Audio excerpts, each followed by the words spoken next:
Salut, vous écoutez Conseil Immo by YouInvest, le podcast hebdomadaire pour les férus d'immobilier. Bonjour Christophe. Bonjour Laureline. On se tutoie, on se voit ? On peut se tutoyer. Allez, c'est parfait.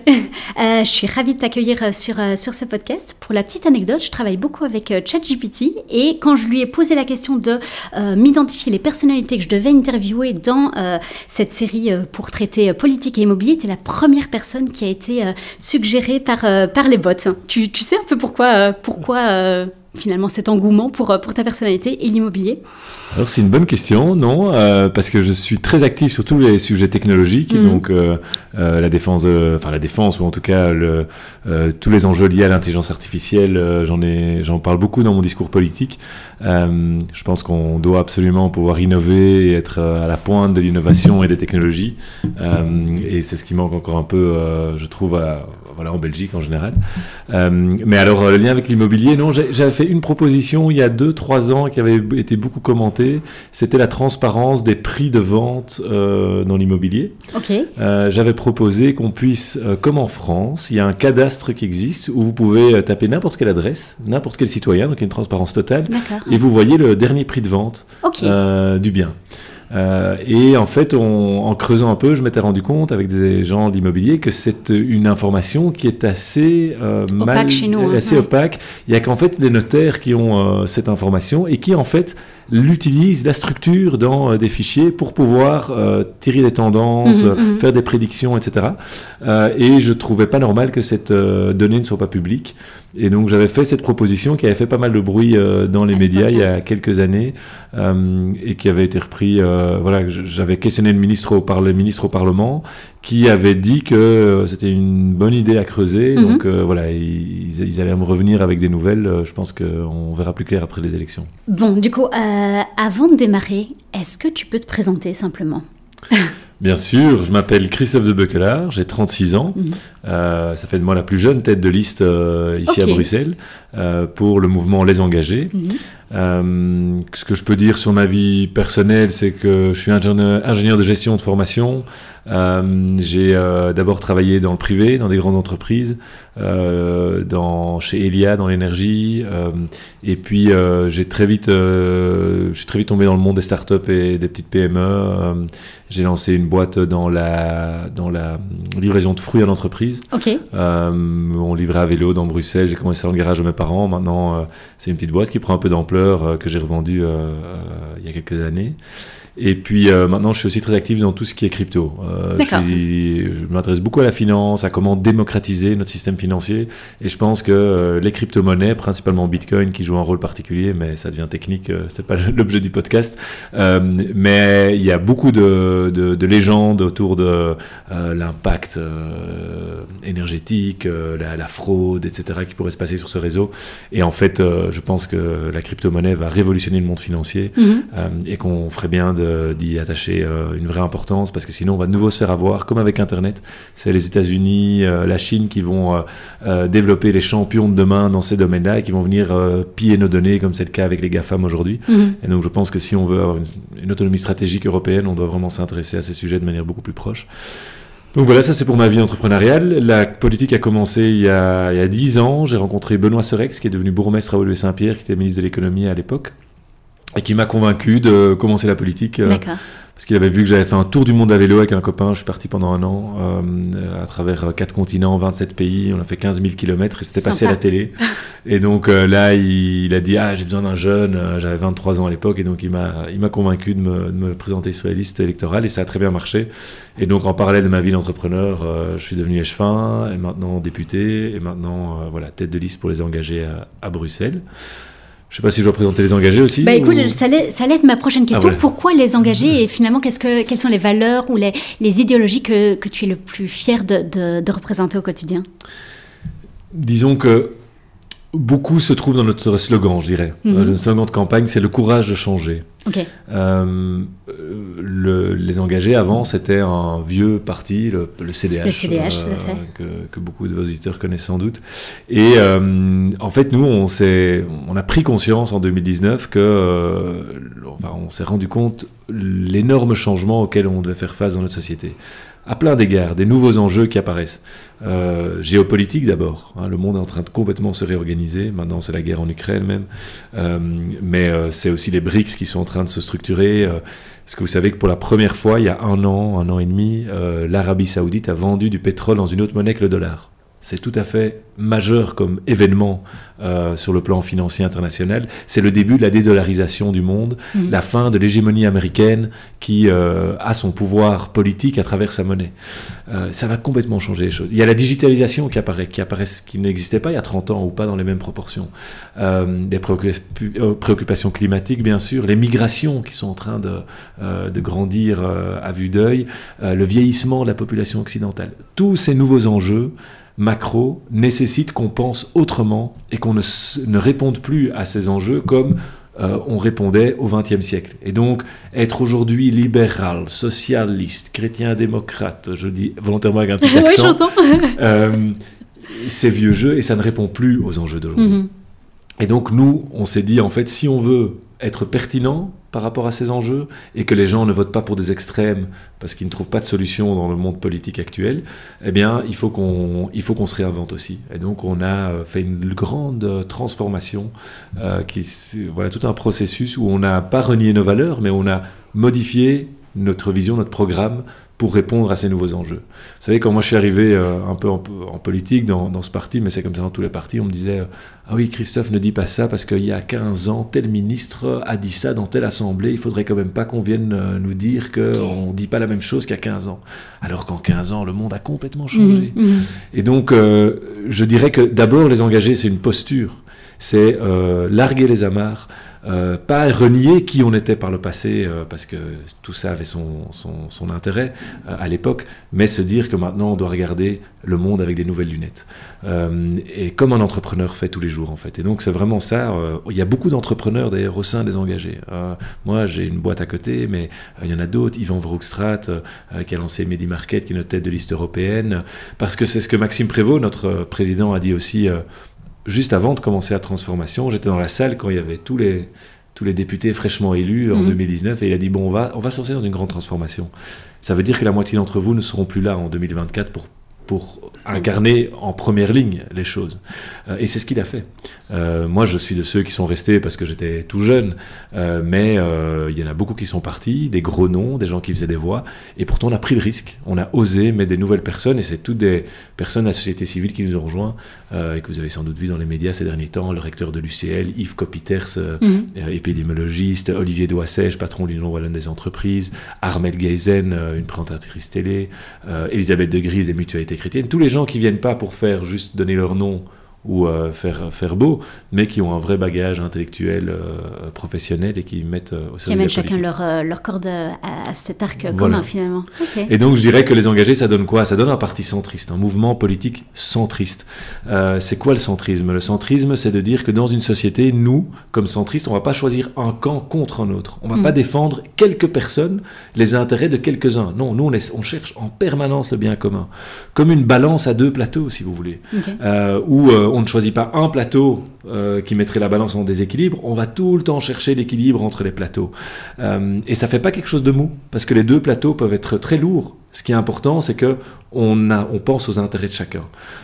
Et donc, c'est un mouvement politique centriste. Ça veut dire qu'on va dire que les entrepreneurs, on va être pour l'entrepreneuriat, soutenir l'économie. On va dire que c'est bien que les entrepreneurs qui prennent des risques gagnent de l'argent. C'est bien, c'est pas une honte de le dire. Mais qu'une partie de cet argent doit aussi servir à tirer les plus vulnérables vers le haut, à financer la transition climatique. Et donc, c'est ça l'équilibre dans une société. On va être très engagé sur les questions du climat, mais de manière pragmatique, en visant des solutions, pas en jugeant l'autre, en le forçant, en le punissant. C'est pas notre vision. Et puis, je pense qu'on est aussi le mouvement de la quête de sens. On n'est plus le mouvement d'une religion, mais on est le mouvement de tous ceux qui disent que la vie, c'est pas juste boire, manger, travailler. C'est quelque chose de plus. Et ce petit plus, certains le remplissent par une religion, certains par une recherche spirituelle. Maintenant, c'est beaucoup le yoga, la méditation. D'autres par simplement l'entraide avec son voisin ou son son engagement dans la culture ou dans certaines luttes sociales. Mais c'est ce plus qui fait de nous des êtres humains qui doivent être défendus. Des convictions, en fait, simplement. Des convictions, tout à fait, et chacun a les siennes. C'est pas une question d'imposer les choses aux gens, mais c'est de dire aux gens, eh bien, en fait, on sort un peu de cette vision matérialiste de la société qui, selon nous, n'apporte plus le bonheur en Occident. Bien sûr, parce que je parle bien de l'Occident ici, et encore, en Belgique même, il y a des grandes inégalités. Mais globalement, au niveau sociétal, c'est vers plus de matérialité qu'il faut aller, mais c'est vers plus de liens humains, de contacts et de relations. Ok, bon, très clair. Bon, j'ai évidemment parcouru le programme des engagés. Vous y avez identifié en termes d'immobilier 5 piliers, je dirais, 5 priorités pour tout ce qui est lié au logement. Le soutien à la rénovation et à l'isolation des habitations, l'utilisation des matériaux et des techniques de construction plus durables, l'accès au logement, mais aussi à l'accès à la propriété, et puis enfin le lien entre l'évolution et la vie, l'évolution de la vie, et le logement. Et du coup, je te propose qu'on les parcourt ensemble pour voir un petit peu quelles sont tes idéologies, tes volontés pour les prochaines années à venir. Si on commence par l'isolation et la rénovation du bâti belge, pour rappel, pour tenir les engagements fixés avec l'Europe à l'horizon 2050, il faudrait à peu près que 4,5 millions de logements soient rénovés sur les 5,7 millions qui existent en Belgique. Ça fait environ 171 000 logements par an pendant 26 ans. Du question de but en blanc, c'est tenable ces objectifs? Les objectifs, c'est pas qu'ils sont tenables ou pas, c'est qu'on a une obligation de résultat. On doit y arriver parce que sinon, le réchauffement climatique a été amplement documenté par suffisamment d'experts pour voir les impacts que tout ça a. Et donc, on est obligé d'y arriver. Mais ce qui est clair, et là où tu as raison, c'est qu'il n'y a aucun gouvernement, pourtant il y a des écologistes dans tous les gouvernements, il n'y a aucun gouvernement qui nous met sur la trajectoire pour atteindre cette neutralité carbone en 2050 et donc atteindre ces objectifs de rénovation. À Bruxelles, grosso modo, on doit multiplier par 3 ou 4 le rythme de rénovation. Ça n'a pas bougé en une seule législature. Donc, il y a un vrai enjeu là de changer de méthode, avoir le courage de faire les choses différemment. Je peux vous expliquer si tu veux comment. Moi, j'avais noté un forfait 3.0. C'est celui-là auquel tu penses, hein? Exact. Tu me l'expliques du coup concrètement? Oui, c'est vraiment, je pense que ce dossier de l'isolation est une très belle manière de montrer comment les engagés veulent travailler. Et je pense peut convaincre les gens. Aujourd'hui, pour essayer de pousser les gens à la rénovation, qu'est-ce que les gouvernements ont fait? Ils ont augmenté les primes. Donc à Bruxelles, le ministre est très fier d'annoncer qu'il a fait x3 le budget des primes en région bruxelloise pour les gens, les propriétaires qui veulent rénover. Et donc, vous connaissez ces primes, il faut d'abord faire les travaux. Donc d'abord, il faut débourser l'argent. Et puis, se faire rembourser sur base de documents que vous remplissez et vous expliquez j'ai refait mon toit avec tel matériau, il faut prouver, il faut montrer, etc. Alors, on vous rembourse 2 000 €, 3 000 €. Oui, c'est pas super important non plus en termes de montant. Le problème, c'est quoi? C'est que d'abord, il faut débourser. Il y a un tas de propriétaires qui n'ont pas l'argent pour débourser. S'ils ont pu débourser, ça montre bien qu'ils n'avaient pas besoin de la prime pour vivre. Alors ça les encourage, et voilà, mais c'est qu'ils savaient le faire sans. Et si ça va attendre 6 mois pour qu'on le rembourse. 6 mois dans le meilleur des cas. Dans le meilleur des cas, j'allais dire. Donc, et alors ça se passe plic-ploc, chacun il va de sa petite rénovation. Alors il y a plein de problèmes dans les copropriétés, donc c'est pas du tout efficace, et c'est pour ça que le taux en fait de rénovation n'augmente pas. Donc nous, ce qu'on propose, c'est de changer la méthode et de travailler par tiers investisseur. Il faut que le public organise. Donc là, il faut un peu de planification. Vous savez, moi, je suis plutôt quelqu'un de très libéral, une grande liberté. Mais je pense qu'ici, face à ce défi-là, il faut un peu planifier les choses. Pour mutualiser les coûts aussi. Voilà, pour mutualiser les coûts, il faut que l'État prenne en charge un plan de rénovation par quartier. Donc, rue par rue, on avance. On commence évidemment par les endroits où c'est le plus critique, où c'est le plus nécessaire. Et le public offre une solution de financement aux propriétaires, qui ne doit donc pas débourser 1 € pour ses travaux, mais un tiers investisseur va avancer l'argent, faire les travaux et se rémunérer sur le gain sur la facture énergétique qui aura diminué grâce à l'isolation du logement. D'accord. Et donc... sur tous les copropriétaires de cette rue, par exemple, qui auraient été rénovés. Exact. Okay. Alors oui, on le fait logement par logement. Et le propriétaire, donc, on lui fait ses travaux. Le gouvernement doit même venir aussi avec la solution technique, avec la main-d'œuvre. C'est à la région à être responsable du fait de former suffisamment de main-d'œuvre que pour faire face à cette augmentation de rénovation, parce qu'aujourd'hui, on manque de main-d'œuvre, il y a une pénurie dans la construction. Et on propose, donc, le gouvernement propose donc aux propriétaires la solution de financement, la main-d'œuvre, les plans, etc. Là, le propriétaire, donc, il fait les travaux. Après les travaux, sa facture d'énergie diminue. 20% de ce gain lui revient, comme ça il a quand même un petit intérêt, et 80% sert à rembourser l'investisseur. D'accord. Pourquoi est-ce que ça ne se passe pas encore comme ça aujourd'hui? Parce que, évidemment, les banques, elles sont frileuses par rapport à ça, parce que le temps qu'elles remboursent leur investissement, sur base de la facture qui diminue, c'est 30, 40, 50, 60 ans parfois. C'est pour ça que nous, ce qu'on propose, c'est que la banque puisse se rembourser aussi sur la vente de la maison. Donc elle se rembourse d'abord sur le gain sur la facture, très bien, et le jour où le propriétaire vend sa maison ou décède et il y a une succession, à ce moment-là, il y a un droit de préemption sur le montant de la part de la banque pour se faire rembourser les travaux d'énergie. Oui, parce qu'on le sait, maintenant, une maison qui a un PEB A, B, C, elle est vendue en moyenne 10% plus élevé qu'un bien il va vendu avec une moins bonne performance énergétique. Voilà, et donc ça diminue totalement le risque pour le tiers investisseur, puisque il est certain de retrouver son investissement.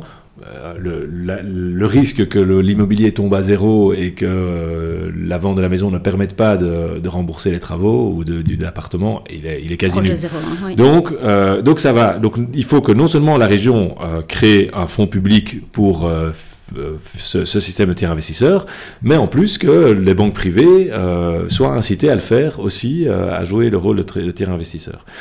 Si le propriétaire, avec tout ça, on lui propose le financement, ça ne lui coûte rien. On lui propose la main-d'œuvre, le calendrier des travaux, etc. Si là, le propriétaire n'accepte pas, là, j'estime qu'il faut commencer à le taxer plus fortement en disant attends, maintenant, ça ne te demande aucun effort, tu ne veux pas rénover, là, on augmente ton précompte immobilier. Enfin, on va peut-être parler de fiscalité sur l'immobilier plus tard, mais donc là, on augmente le prix, quoi. Et ça, on pense que ça permet radicalement, ce que je disais, ça permet de changer d'échelle. Hein, on change l'approche complètement. C'est plus les petites primes, on change complètement d'échelle, et je pense alors que les primes doivent être vraiment réservées à des publics particuliers, etc. Donc je pense que si on fait ce système-là qui fonctionne bien, on peut vraiment changer complètement la donne en région bruxelloise et atteindre ses objectifs. Mais il faut avoir le courage de changer, avoir une volonté politique, un courage politique aussi d'imprimer ce changement qui, au niveau des administrations, etc., demande beaucoup d'ajustements. Et tu le disais tout à l'heure toi-même, la main-d'œuvre, elle est quand même un peu limitée aujourd'hui pour atteindre ces objectifs. Ce serait quoi? Essayer de pousser de retrouver une main-d'œuvre qualifiée supplémentaire pour atteindre ces objectifs? On peut peut-être alors je vais faire une incise là sur le marché du travail aussi. Donc il faut évidemment, il y a plusieurs axes. Il faut les formations. Donc c'est clair qu'on doit changer la manière dont on organise des formations. Moi je connais bien le territoire bruxellois, donc je parle un peu plus de Bruxelles, mais il y a aujourd'hui beaucoup trop de formations qui ne mènent pas suffisamment à l'emploi. Donc il faut arrêter de financer trop fortement les formations qui ne mènent pas à l'emploi. Il faut se concentrer maintenant sur les métiers en pénurie, dont la construction.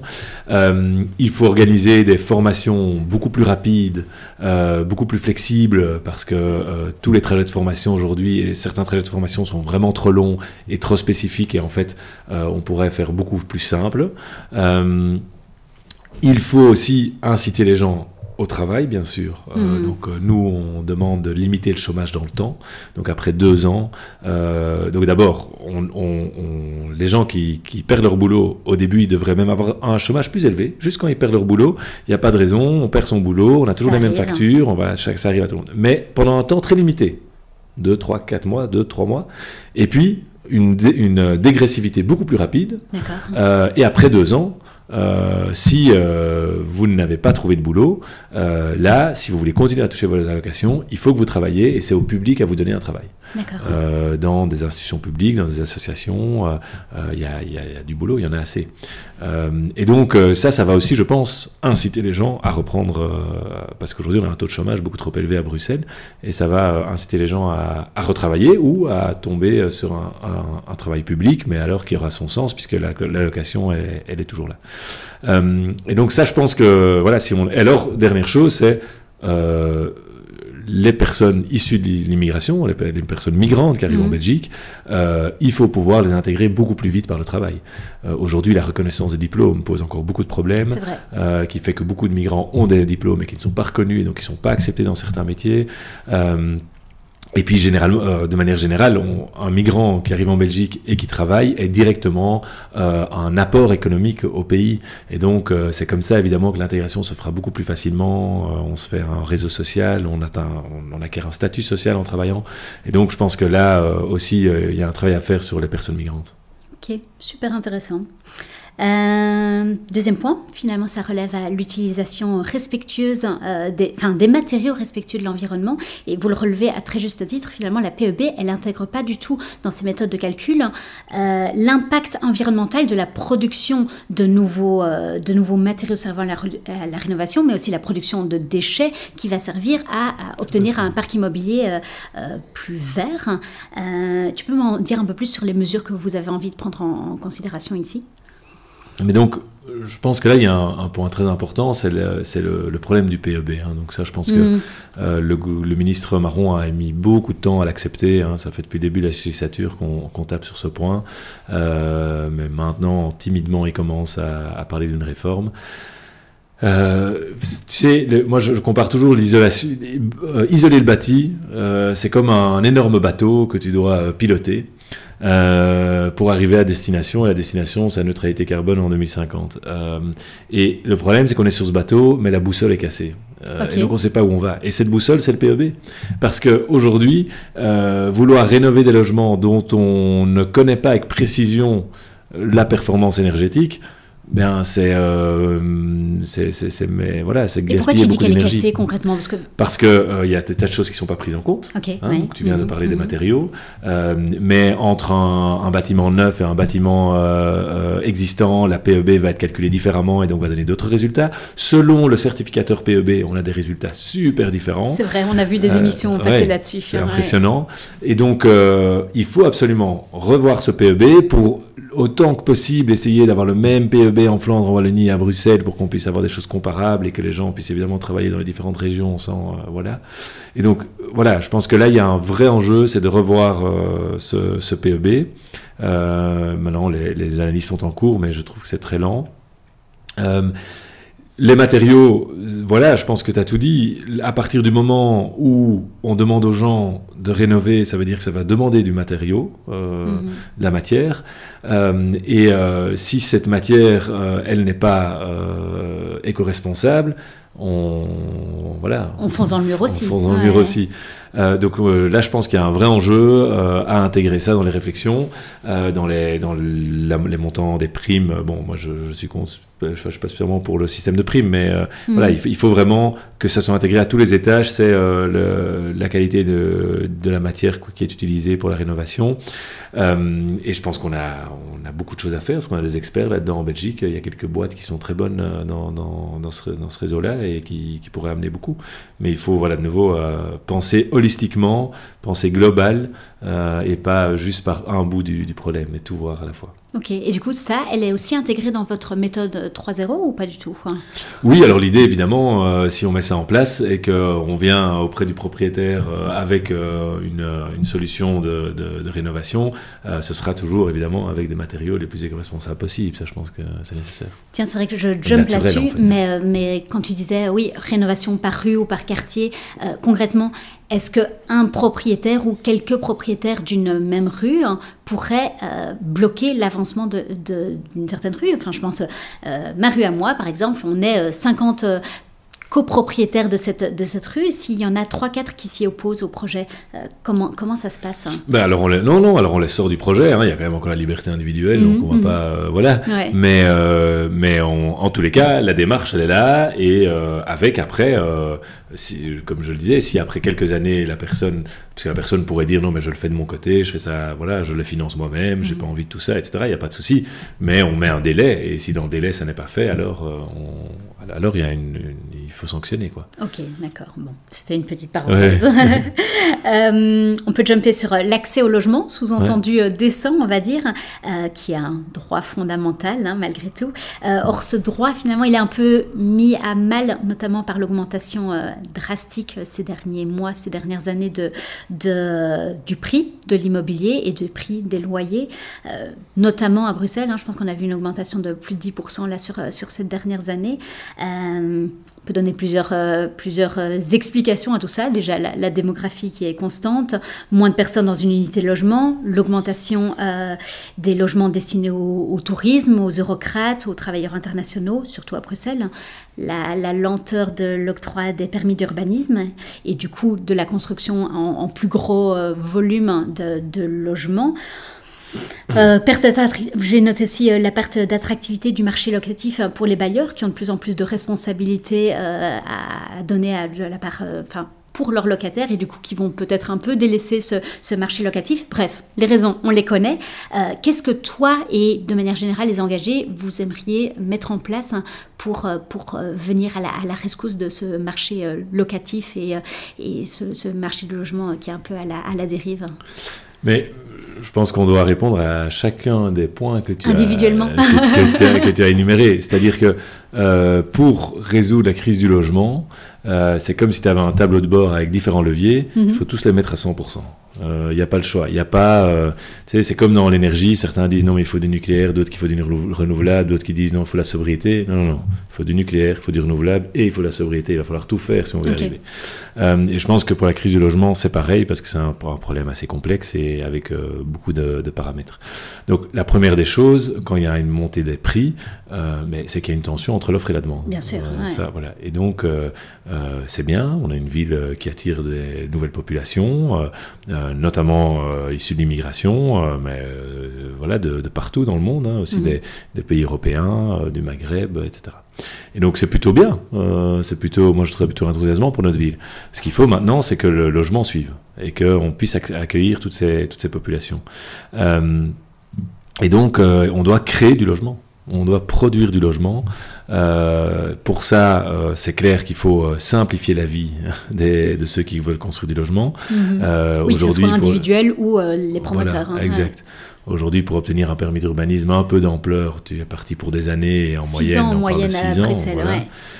Donc ça c'est ingérable évidemment, comment veux-tu, et ça freine toute l'économie, ça freine la dynamisation de certains quartiers, c'est vraiment une plaie à Bruxelles, il y a nulle part ailleurs dans le monde où on a des si grandes difficultés avec les permis d'urbanisme. Donc il faut simplifier maintenant tout ce système, que tout le monde qui fait un peu d'immobilier s'est déjà retrouvé en commission de concertation avec une panoplie d'acteurs, chacun donne son avis, il y a des fonctionnaires là qui ont un pouvoir mais démesuré par rapport à des projets complètement qui deviennent complètement subjectifs. Donc là nous on veut vraiment revoir cette procédure. Il faut faire la concertation aussi beaucoup plus en amont, Aujourd'hui on vient trop souvent avec des projets qui sont déjà quasi ficelés et puis on les met à l'enquête publique et puis c'est là que toute l'opposition arrive, les recours, etc. Et donc tout le monde perd un temps bête là-dedans. On devrait faire cette concertation en amont pour pouvoir, une fois qu'on lance les procédures, être certain que ça puisse aboutir. Donc voilà. Et du coup, quand tu parles d'objectivisation, plus ou moins, et de simplification des process, tu penses à quoi concrètement? C'est vrai que tu disais que tu étais assez engagé dans la digitalisation aussi de tout ça. Tu penses que c'est une réponse pour accélérer l'urbanisme? Allez, on est en 2024 et c'est maintenant que les permis ont commencé à être digitalisés, franchement. C'est un peu aberrant. C'est aberrant. Moi, j'ai été chef de l'urbanisme il y a déjà 5 ans, c'était... on en parlait déjà. Voilà, je pense que là, il y a un vrai retard dans la digitalisation de tous les processus, mais il faut aussi simplifier un certain nombre de processus, que ce soit aussi le public qui soit responsable de rendre le permis dans un délai raisonnable. Et si le délai est dépassé, au lieu de dire alors vous n'avez pas votre permis, c'est plutôt non, si le délai est dépassé, c'est la faute, c'est la faute du public et vous pouvez construire comme vous voulez. Ça va forcer les pouvoirs publics à être à la hauteur de l'enjeu. Alors, moi, je pense qu'il y a aussi une tendance, on en parle peu, mais c'est la tendance de l'habitat groupé, l'habitat partagé. Ça, je pense, c'est une tendance de fond qui va vraiment s'accentuer dans les décennies qui viennent. Surtout qu'on est moins à vivre dans une unité de logement, enfin, on le disait tout à l'heure, mais et donc, globalement, les familles monoparentales, ça devient une vraie réalité. Des personnes qui vivent de manière célibataire, on en a beaucoup plus qu'il y a 20 ans. Beaucoup plus. Je pense que c'est, maintenant, j'ai pas le chiffre avec moi, mais je pense que c'est un Bruxellois sur 2 vit seul chez lui. Donc ça, il faut évidemment complètement... Enfin, c'est pas qu'il faut changer, mais c'est que je sens que la population est en train de changer ça. Ça a commencé par les jeunes, avec les cotes, les colocs, maintenant les habitats groupés, les gens achètent ensemble et tout, mais ça va exploser, ça. Et c'est plutôt bien, parce que c'est aussi une autre manière de s'organiser en société. Avant, la solidarité, elle s'organisait dans la famille. Je me cassais la jambe, je pouvais compter sur mon frère, mon cousin, mes parents, pour mes enfants, pour me conduire, pour voilà. Aujourd'hui, on en arrive à la STIB qui doit faire des petits taxis qui font des détours pour des particuliers qui ont des problèmes de santé. Mais on voit bien que ça n'est pas durable, ça n'est pas soutenable au niveau collectif, ce soutien social-là.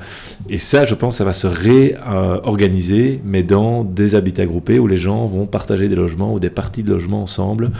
Et alors, cette solidarité, elle va se refaire de manière plus naturelle. Donc, je pense que c'est une vraie...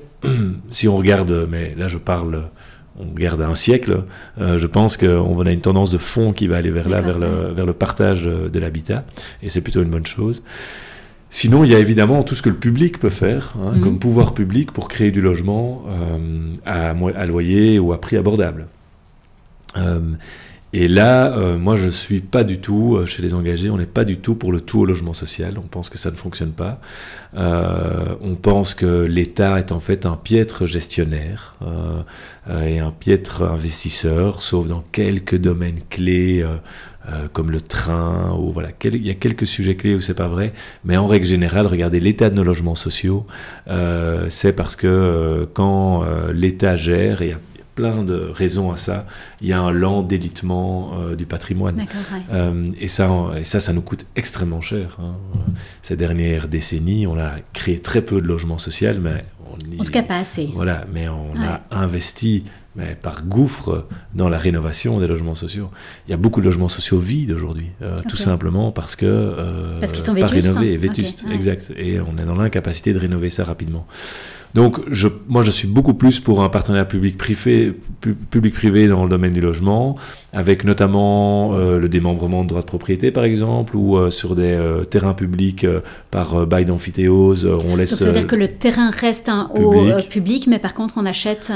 Et c'est des investisseurs privés individuels, toi, moi. Alors, les deux peuvent fonctionner. Pour du logement moyen, ça peut être pour des plus gros projets, ça peut être des promoteurs qui, pendant un siècle, 99 ans, gardent la maîtrise, vraiment le droit de propriété. Et puis après un an, tout revient au public et le bâti avec. Et entre-temps, il y a une convention comme quoi le logement doit être géré par les agences immobilières sociales, par exemple. Je ne sais pas si vos auditeurs savent ce que c'est les AIS. Oui, c'est vrai qu'on en a déjà un peu parlé, mais ça vaut la peine de pouvoir faire une petite parenthèse. Un propriétaire qui, au lieu de mettre son appartement en location sur le marché privé, va le donner à une agence immobilière sociale, publique, qui, en échange d'un loyer un peu moins élevé, clairement, va s'occuper de tout, de la location, de la gestion du logement, de la rénovation s'il faut, des petits travaux, etc. Et donc ça permet aux propriétaires de ne pas avoir de tracas, mais d'accepter un loyer un peu moins bas, moins élevé, et alors à l'agence immobilière sociale de pouvoir offrir un loyer plus bas à son locataire qui doivent rentrer dans certaines catégories de revenus, quoi. Et donc ça, je pense que c'est pas mal parce que là, on a tous les intérêts qui sont alignés. Il y a un peu d'investissement public parce qu'il faut quand même faire tourner ces agences immobilières, etc. Et à la fois, le propriétaire, il a quand même un œil sur son logement et donc il continue à avoir voilà, son regard du privé qui veut que ça fonctionne. C'est dans son intérêt que son patrimoine continue à prendre de la valeur. Exact. Et le locataire, eh bien, il s'y retrouve parce que dans une crise du logement, évidemment, ça lui fait du bien d'avoir un loyer un peu moins élevé. Et donc, nous, on est très, très, très défenseurs de ce genre de méthode-là. Il y a 8000 logements en gestion par des AIS aujourd'hui en région bruxelloise, mais on pense qu'il faut aller beaucoup plus haut. Oui, parce que je pense que la demande en biens sociaux, je dirais, elle est de 55 000 à Bruxelles. Il y a 55 000 personnes qui sont en attente dans le logement social. Mais cette question du logement social, il y a un Bruxellois sur 2 qui est locataire, et la moitié de ces Bruxellois locataires sont dans les conditions pour avoir un logement social. Donc vous imaginez, oui, il y en a plein qui ne font pas la demande, et qui sont... Voilà, mais on est là vraiment... Mais ça se gère aussi... Parce qu'il y en a qui disent, oui, alors il faut construire énormément de logements sociaux. Oui, moi je dis d'abord, il faut d'abord augmenter le revenu de ces gens. Et faire en sorte d'aider ces gens à trouver de l'emploi, prendre le problème à la source, en fait. Voilà, d'atteindre un niveau de vie qui leur permet d'aller louer un bien sur le marché privé, évidemment. C'est ça qu'on doit viser. Alors que les gens aient des accidents de vie, que certaines personnes sont dans une précarité qu'on n'arrive pas à résoudre sur le court terme, etc., et qu'il faut des logements sociaux pour ces gens, pas de souci. Mais ça ne doit pas être une solution pérenne à long terme d'être dans un logement social. Un logement social, ça devrait être quelques années, le temps de se refaire, le temps de retrouver un trajet de formation, d'emploi. Et pour ça, il faut aussi que l'emploi paye. Parce qu'aujourd'hui, il y a des gens, ils ont des emplois, ils travaillent tous les deux, mais ils n'arrivent pas à nouer les deux bouts. C'est pour ça qu'on a aussi une proposition de réforme fiscale pour baisser les charges au travail fortement, pour que les gens puissent gagner plus quand ils travaillent. On pourra peut-être en parler dans un instant aussi, mais voilà. Oui, ok. Qu'est-ce que tu penses du coup dans la même ligne Qu'est-ce que tu penses concrètement du contrôle des loyers ? Et je pense qu'on doit faire très attention avec ces méthodes-là, parce que si on regarde un peu comment ça s'est passé à l'étranger, ça se passe pas spécialement bien, par exemple. Beaucoup de recours dans certains pays. Dans d'autres pays qui ont encadré les loyers, eh bien, on a remarqué un désinvestissement dans le bâti, un manque de création de nouveaux logements, parce qu'en effet, les gens... Il n'y avait plus d'intérêt. Il y avait moins d'intérêt. Et donc, je ne pense pas que c'est la meilleure des solutions. Je pense que cette solution-là, elle ne pourrait être justifiée que quand on a essayé tout le reste. D'accord. Mais pour l'instant, on n'a pas encore essayé tout le reste.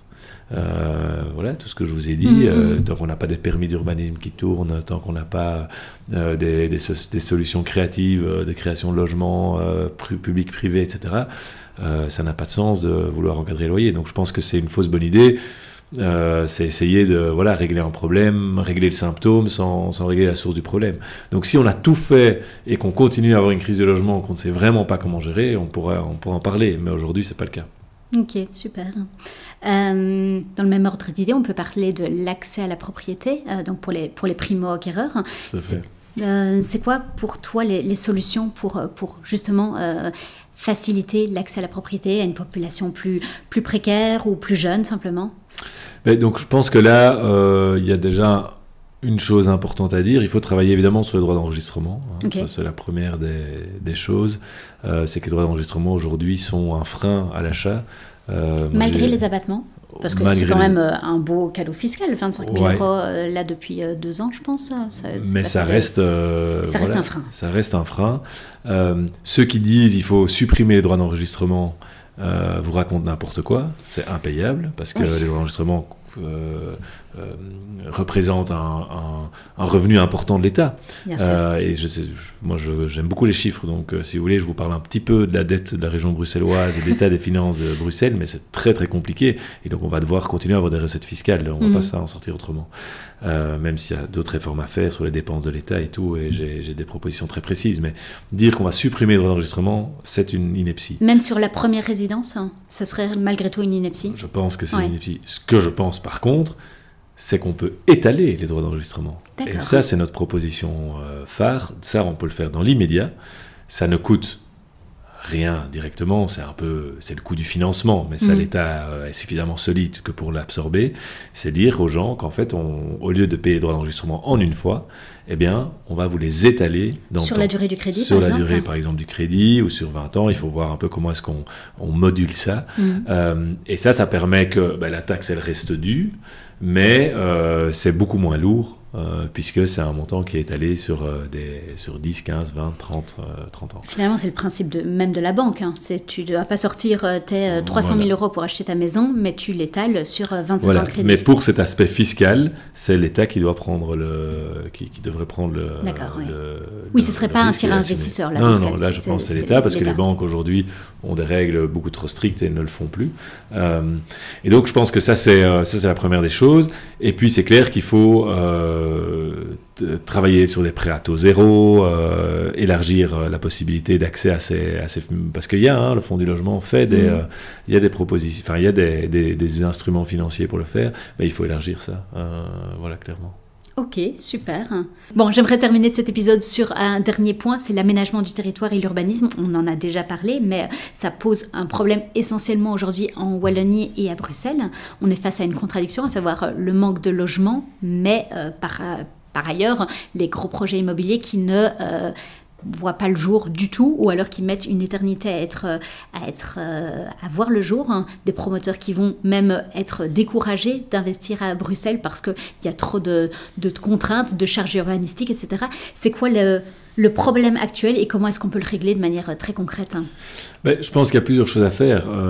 La digitalisation, mais elle doit être effective, elle doit être bien, elle doit être tenue à jour. C'est pas juste une fois digitalisé et puis c'est fait. Il faut que les processus de digitalisation soient sans cesse améliorés. Donc ça, c'est vraiment important. 2, une répartition claire des compétences entre la commune et la région. Ça commence à être plus clair, donc c'est pas mal. 3, ce que j'ai peur, c'est les projets de mise à jour des règlements d'urbanisme, pour l'instant, laissent beaucoup de pouvoir d'appréciation aux fonctionnaires. Avec le good living, hein, voilà. C'est ça que tu dis. Et ça me fait très peur, parce que je pense qu'on a besoin d'une certaine sécurité juridique et donc ça va aussi, j'ai peur, beaucoup ralentir les choses. Et puis, je pense après que c'est une question d'organisation de l'État aussi, simplement. C'est-à-dire qu'aujourd'hui, dans les communes, souvent, vous savez comment c'est, vous avez accusé réception de votre dossier, et puis avant que le délai commence vraiment, avant de ils vont vous dire, ah non, mais il manque 2 choses dans votre dossier, mais ils disent pas quoi, et puis il faut revenir, et puis tout ça fait courir le délai, et comme ça, on gagne du temps. C'est un objectif, c'est de gagner du temps, tu penses, hein? Je pense que oui, pour les communes qui sont débordées, oui. Et donc, il faut d'un côté simplifier les choses, digitaliser pour que ça prenne plus autant de temps. Et 2, il faut staffer correctement dans les communes parce que les permis d'urbanisme, c'est une des bases du développement économique de la région. Quand vous voulez ouvrir un commerce mais que vous avez besoin d'un permis pour telle ou telle chose, si vous êtes bloqué des mois, ça ralentit le dynamisme économique. Donc, je pense que c'est ça.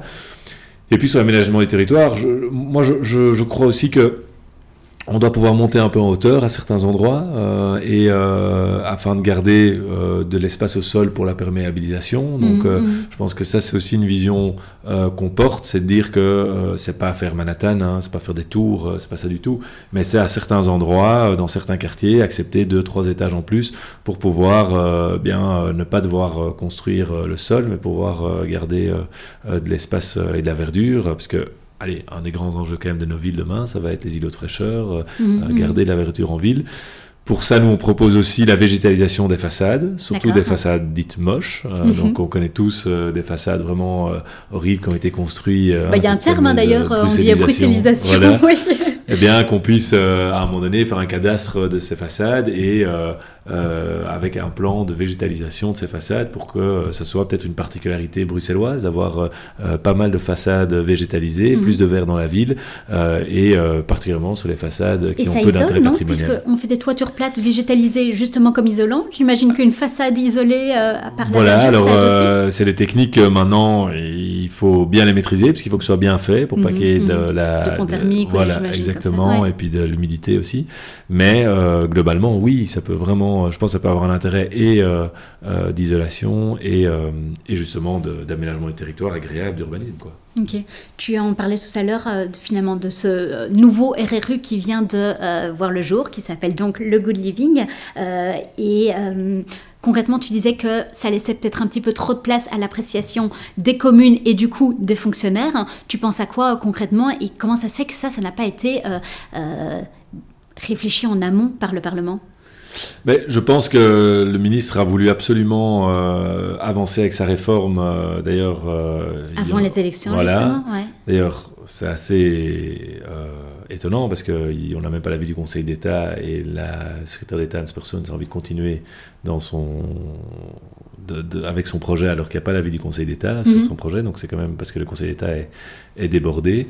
Donc je pense que c'est une très mauvaise idée. Et donc nous, on demande vraiment d'attendre, de ne pas voter ce good living maintenant avant les élections, mais d'attendre après les élections pour qu'on puisse y regarder à tête reposée avec les avis juridiques nécessaires pour bien calibrer ça, notamment sur la subjectivité qui est laissée ou non dans certaines appréciations, quoi. D'accord, ok. Bon, écoute, moi j'ai fait le tour de tous mes points. Je ne sais pas si toi tu penses à certaines compétences qu'on n'a pas abordées dans ce cadre-ci. Non, je pense peut-être juste parce que tout est lié, donc évidemment, tout est dans tout. C'est la réforme fiscale dont j'ai brièvement parlé, mais c'est vraiment important. C'est un des grands échecs des gouvernements qu'on a eu pendant 5 ans, c'est qu'ils n'ont pas fait de réforme fiscale. Or, tout le monde sait que le travail est beaucoup trop taxé en Belgique et que si on veut régler le problème de la main-d'œuvre, régler le problème de la crise du logement, il faut que les gens gagnent mieux leur vie, etc. Il va falloir baisser fortement les charges sur le travail. Ça, c'est vraiment une de nos priorités. Le problème, c'est que tous les partis le disent, mais jamais ils ne le font. Pourquoi ? Parce que personne ne vous explique comment ils vont financer cette les mesures réforme compensatoires, fiscale. finalement. Exactement. Ouais. Et là, je invite les auditeurs à aller se rendre sur lecouragedechanger.be. C'est notre slogan, lecouragedechanger.be. Et là, on a 4 plans de transformation, dont un sur la fiscalité, et où on explique exactement où on va chercher quel argent pour financer quoi comme baisse de charge. Et tout est chiffré, tout est là, approuvé par tous les économistes. On a consulté les grands économistes belges qui ont tous dit que les calculs étaient valides. Et donc, on vous propose d'avoir vraiment un vrai plan fiscal clair et précis et qu'on va mettre sur la table dès notre arrivée dans les gouvernements si on arrive aux affaires. Ok, et concrètement, vite fait, les lignes directrices, tu penses à quoi ? Alors, baisse de charge au travail, fortement, mais donc c'est pas juste quelques pourcents, c'est 20% de baisse de charge au travail, les 1000 premiers euros exonérés de charges sociales, c'est un bonus bosseur de 450 euros en moyenne pour être sûr que chacun gagne au moins 500 euros de plus que quelqu'un qui est au chômage, ça c'est très important. Vraiment marquer la différence. Marquer la différence. Et alors, comment est-ce qu'on finance ça ? C'est la fin de certaines niches fiscales dont on parle dans le plan, c'est la fin des subsides aux fossiles, c'est le fait aussi qu'un euro du travail doit être rémunéré de la même manière qu'un euro du capital. Donc, nous, on ne veut pas taxer la fortune, on ne veut pas taxer la fortune parce qu'on pense que c'est contre-productif. Par contre, les revenus générés du capital, ceux-là, ils doivent être correctement taxés. Il y a encore des endroits où on peut faire mieux. Tout ça pour baisser les charges au travail. Donc, si vous allez voir, la lutte contre la fraude sociale et fiscale aussi, ça peut rapporter j'ai plus les chiffres en tête, mais plus de 10 milliards d'euros. Donc, il faut vraiment aller, je vous invite à aller lire ce plan fiscal qui est clair, limpide et qui peut être mis en place demain et qui a un seul objectif, baisser les charges au travail. Ok, super. Bon, c'était ultra intéressant. Merci beaucoup, Christophe. Merci à toi. Bon courage pour la dernière ligne droite. Oui, ça va bosser. Et à très bientôt. Oui, à bientôt. Au revoir.